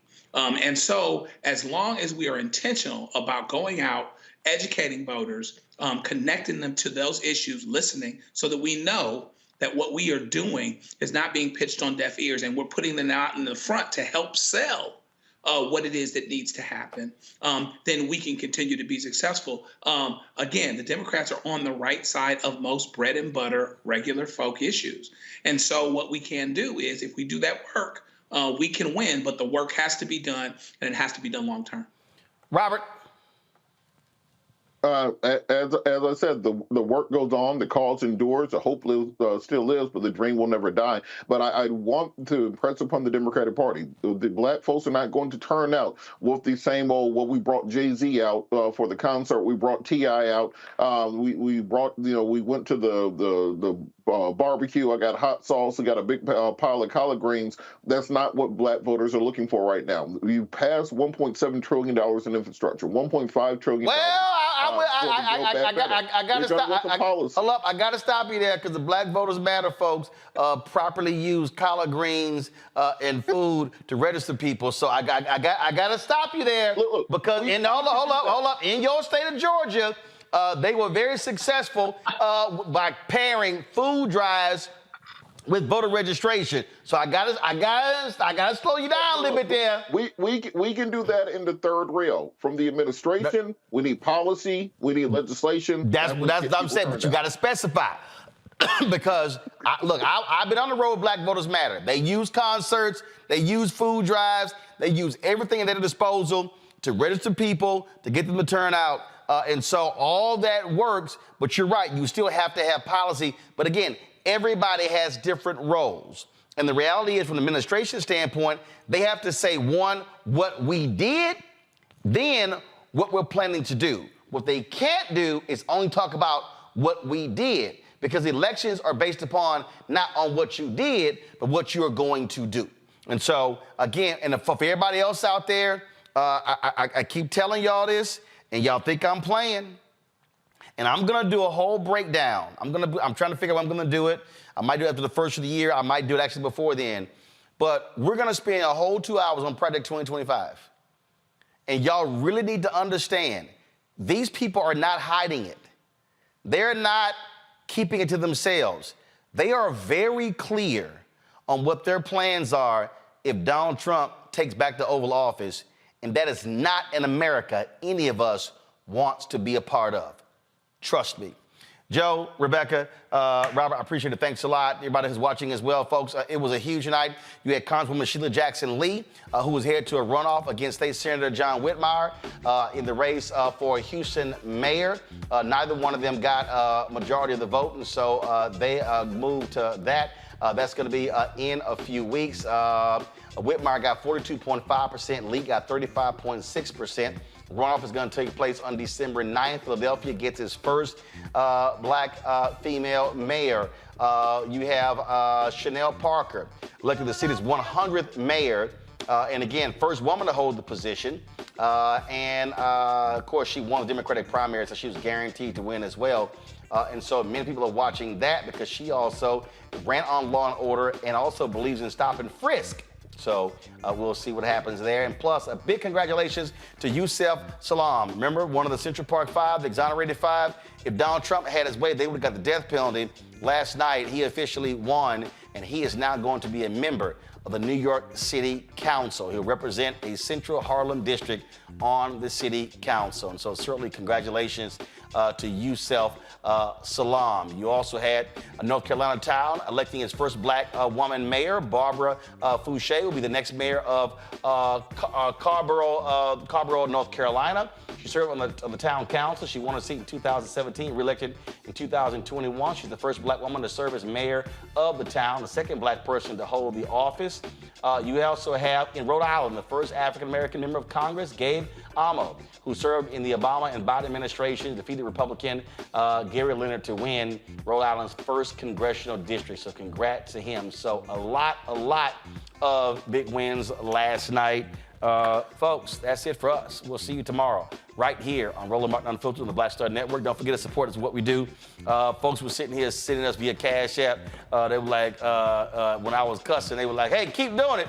So if y'all want to support us, what we do, send your check and money order to P.O. Box 57196, Washington, D.C. 20037-0196. Cash App, $RM Unfiltered. PayPal, R Martin Unfiltered.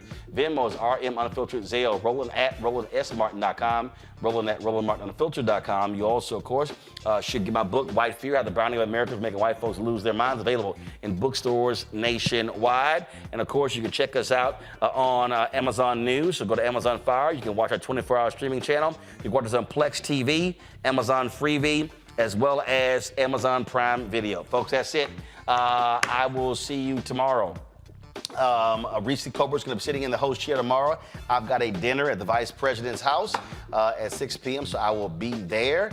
Maybe I'll go live from the grounds at the top of the hour, and so we'll see what happens. All right, y'all. Take care. Holla! Folks, Black Star Network is here. Hold no punches! I'm real revolutionary right now. Black power. Support this man, Black Media. He makes sure that our stories are told. Thank you for being the voice of Black America, Roland. Stay black. I love y'all. All momentum we have now, we have to keep this going. The video looks phenomenal. See, this difference between Black Star Network and black-owned media and something like CNN. You can't be black-owned media and be scared. It's time to be smart. Bring your eyeballs home. You dig?